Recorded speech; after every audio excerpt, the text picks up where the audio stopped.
I'm here in Limerick at the launch of the Co-op Munster League, and I'm joined by Carthach Daly here from Lismore in Waterford, and great Waterford hurler, son of Niall Daly, a man I used to hurl with back in my London short career or whatever you want to call it. But it's great to have you here.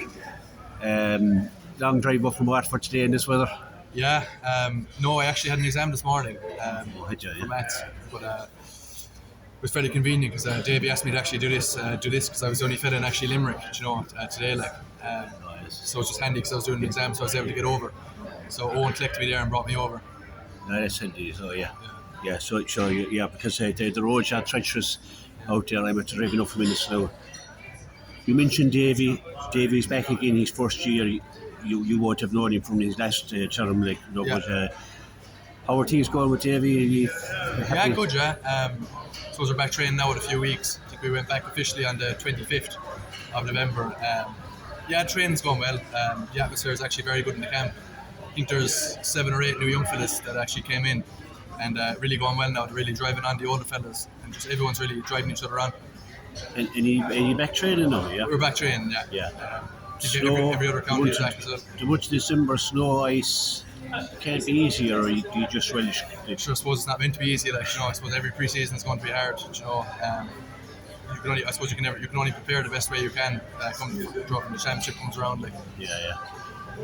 Fitness wise, you're in good shape, and your brother. The two of us were actually injured. I was in Boston over the summer, and I actually picked up an ankle injury. I was actually injured after the league final. I got a stress fracture in the ankle.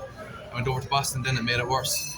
Whereas Earl actually suffered an ankle injury against Limerick in the championship, and two of us played through the championship injured, and the Lismore championship or the county championship injured as well. So we're just getting back now. So the two of us are getting fit again. Yeah. Thank God.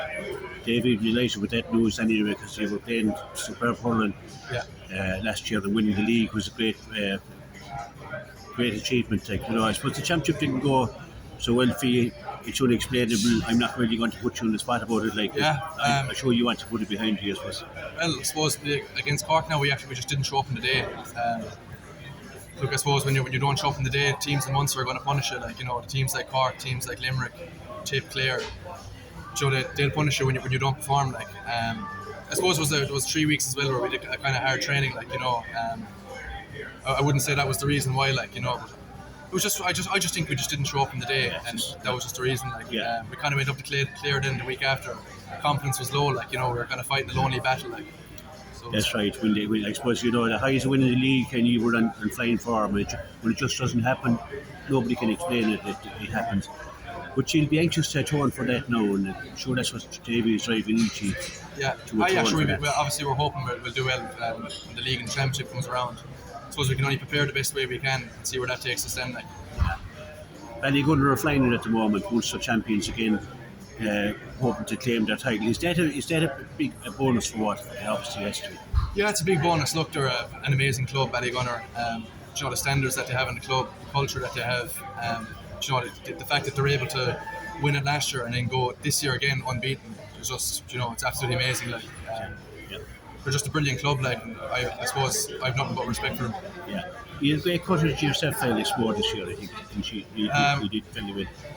We did all right. I suppose the aim last year was to stay up from relegation because I suppose Maurice Shanahan, he was injured. He's a big player for Lismore. Myself and Irla were injured as well. David Prendergast, who's a very good club hurler as well, suffered from an ankle injury. So look, our aim last year was just to stay up from relegation, and look, we played against Mount Sion and we didn't show up in the day, but look, hopefully next year now we can build on that. Yeah, you played Tip in the open round of this Munster League. Munster League is a kind of a way, I suppose, of feeling your way back into the year. Yeah. Maybe for David to give a few lads a shot at maybe claiming a place as well, so. But it's early in the year, nothing is really expected of any team, just to go out and probably just to get the cobwebs off, I suppose, and stuff like that. That's the thing, look, just as I said earlier on there's a few new young lads that are after coming in, 7-8 very good hurlers. It's an opportunity for them to be given a chance. And even lads that would have been on the extended panel in previous years, that an opportunity for them to kind of step up as well, so look, the Munster League is good. It's very competitive. It's good competition, and it just gives lads an opportunity to prove themselves. Yeah, and you have two tough tests. Like you've got Tip, who are probably be building again now, and then you've got Clare, who are really, they got the Munster final last year. They'll be expecting a lot out of this year as well as yourselves. Like, so two good tests like for you to head into the league. Yeah, like Joe, obviously Tip will be building from last year. Look, I suppose like ourselves, they weren't happy on how they did last year. They'll want to lay down a marker. I'd say that they might play a strong team against us, and try and lay down a marker. But we're looking forward to it anyway, and seeing what that brings as well. Like. Yeah. And of course, you'll be meeting your old manager for this. It's just life, isn't it, in the hurling, the fast lane? Yeah, I suppose that's life. Like. Yeah. The championship will be coming up fairly fast. The short season, the split season. So you'd be out of this league before you know it. You'd be into the league and you'd be out of it.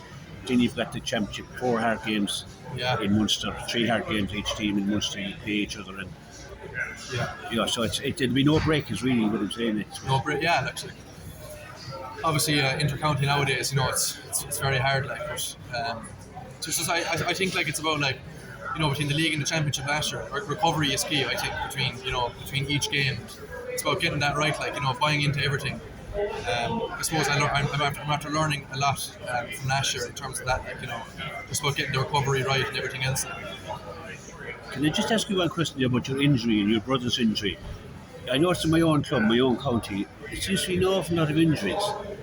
They wouldn't be above normal since COVID. And the question I'd be asking is, and I'm not a doctor or anything, but is strength and conditioning, is there a price to pay for it? I don't think so. No, I wouldn't say that. No, I think strength conditioning is actually very good. I've avoided muscle injuries now down the years. I think part of that is because of the strength conditioning, because I put effort into it. Like a lot of lads, Ireland now, in fairness to him, has picked up a few quad injuries. He's kind of prone to a few injuries, I suppose. Yeah. But, no, I don't. I wouldn't say so. No. Yeah, it's a hard question to answer, but it's for me just. I see lads lifting weights that I can lift. In my prime, I couldn't lift them. They're lifting super weights.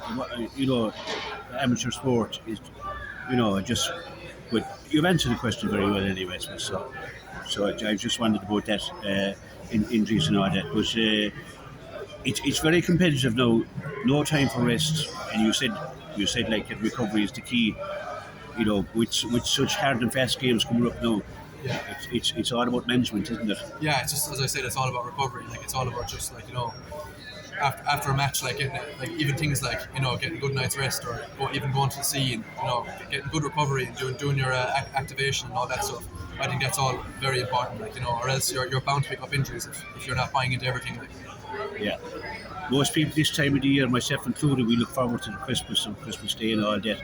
I'd say it's a bit different. You probably want to get Christmas out of the way so you can focus on. No, I wouldn't even say that either. Like, I think my personal opinion is, train hard for the pre-season, then enjoy your Christmas. Because you need to recharge the batteries over Christmas. And kind of, time to kind of be with your family and stuff as well. Like, it's not all about thinking about hurling as well. Like, and then after the Christmas, then get back at it and really tune into it then. Yeah. Your father, I'd say, was a big influence on you. He was a great inter-county player with London, won an All-Ireland with London, won many titles with the Desmond's Hurling Club. And your late uncle Gabriel, I'm sure, was a great influence on you as well. He passed away this year. Rest in peace, Gabriel. Yeah, actually, the two of them were brilliant down the years. I suppose every game, if I didn't get a decision my way, Gabe would be the fella giving out. Like, in terms of my father, then, any game I could be playing, I could be playing in Antrim, I could be playing in Offaly. My father would be the first fella there, the last fella to leave. Even as an example of that would be like, Kieran and I went obviously to school in Christians in CBC in Cork. My father used to fly home on the Wednesday morning for the games, and then he used to fly back to London on the Wednesday night to work on the Thursday, and then come home again for the weekend. So that'll tell you the input that he had and how much interest he had in hurling, not just hurling, but Ireland and myself as well. Absolutely. Great man, Niall, great friend for years. Your mother Geraldine comes from a staunch hurling background, albeit Tipperary, Borrisolee influence there as well. And I saw a recent picture, a whole lot of you from Borrisolee with a few friends of mine. So it was up for the 60th, was it? That's what I think. Yeah, that's what I said. But there's a great influence there in hurling. Jerry and Timmy Stapleton, they were great Tipperary hurlers, and they're your uncles. Ah, yeah, sure. Like there's the fact that Timmy and Jerry are both Iarna and myself uncle. I think like it's just a connection that's even there. Like I think my mother loves the old connection there as well. Like the fact that she's able to relate our hurling to Tipperary as well. Like, no, but in fairness, Jerry and Timmy have actually been a good influence on the two of us as well. Like I suppose anytime we go up to Bursley, it's pure hurling talk. Like everything we talk about is hurling, so it's great. The connection is great. I think. I've often said that if you want to find out anything about hurling, stop off in Bursley and go to Thurles, you'll be well truly informed. Yeah. So that's it. There's a big gathering here, lots of players and that. So thanks for stopping by and talking to me. I really appreciate it, Carthach. And happy Christmas first of all. Give my regards to the folks at home. And we'll see you in the summer, please, God. And maybe before the summer. Thanks very much. Thanks very much. Well done. Thanks very much.